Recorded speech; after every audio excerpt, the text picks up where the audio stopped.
Zakon privlačenja jedan je od univerzalnih zakona koji sugerira da pozitivne misli donose pozitivne rezultate u čovjekov život, dok negativne misli donose negativne ishode. Temelji se na uvjerenju da su misli oblik energije i da pozitivna energija privlači uspjeh u svim područjima života, uključujući zdravlje, financije i veze. Ljudi kreiraju svaki dan svog života. Pitanje je samo rade li to svjesno ili nesvjesno. Mnogo je više onih koji to rade nesvjesno. Stanite i razmislite što čitate, što slušate, s kime se družite, o čemu pričate. Osjećate li se često umorno i bezvoljno tokom dana ili na kraju dana? Odgovori na ova pitanja pokazat će put kojim ste do sada išli te kojim ćete ići i dalje. Sviđa li vam se vaš put? Prvi korak u kreiranju vlastite realnosti jest prihvaćanje odgovornosti za vlastiti život. Teže je živjeti s uvjerenjem da vam drugi nešto rade i da drugi ljudi odlučuju kako ćete se osjećati. Zamislite koliko je ljudi na svijetu i gdje bismo stigli kada bismo svakome od njih dali takvu moć.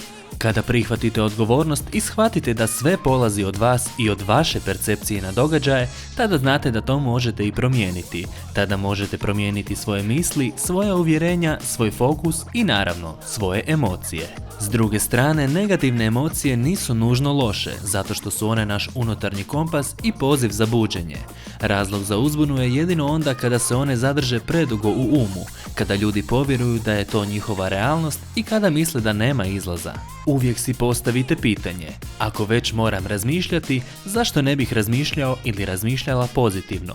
Prema zakonu privlačenja, misleći pozitivno privlačite i pozitivne događaje. Najbitnija stvar jest da zakon privlačenja reagira na vašu vibraciju, odnosno vaše osjećaje, a ne na vaše riječi.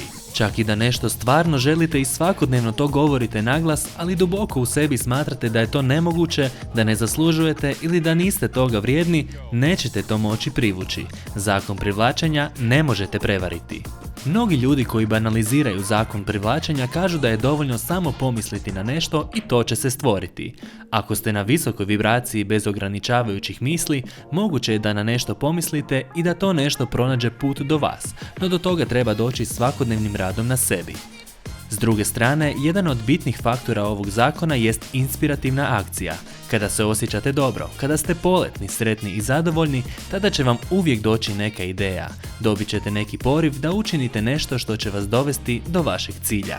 Kroz život ćete dobivati potvrde koje su direktno povezane s vašim mislima, uvjerenjima, emocijama i fokusom. Osoba koja razmišlja negativno, koja je nesretna, koja smatra da joj ništa ne ide od ruke, svakodnevno će dobivati potvrde da je život težak, da ne postoje dobri ljudi, da je svi žele prevariti i slično. Čak i da joj se dogodi nešto lijepo jer je na trenutak pomislila kako bi željela biti sretna, reći će kako ta sreća neće dugo trajati, da nije dobro željeti više, te da se ne treba nadati jer će se razočarati. I tako će se ponovo vratiti u svoj stari obrazac razmišljanja. Nesretni ljudi uzrokuju akcije iz negativnih misli, uzrokuju akcije iz straha. Rekli smo da zakon privlačenja reagira na emocije, ne na riječi. Ono ne poznaje riječ ne. Ako kažete ne želim da mi se ovo desi, vaše riječi nisu bitne. Bitno je ono na što mislite i kakva vam je emocija prema tome. Ako kažete ne želim biti bolestan, zakon prepoznaje samo da mislite o bolesti koju ćete na kraju i privući. I tada ćete reći kako zakon privlačenja ne funkcionira, a donio vam je upravo ono što ste nesvjesno kreirali. Što možete učiniti već danas kako biste izvukli maksimalnu korist od zakona privlačenja?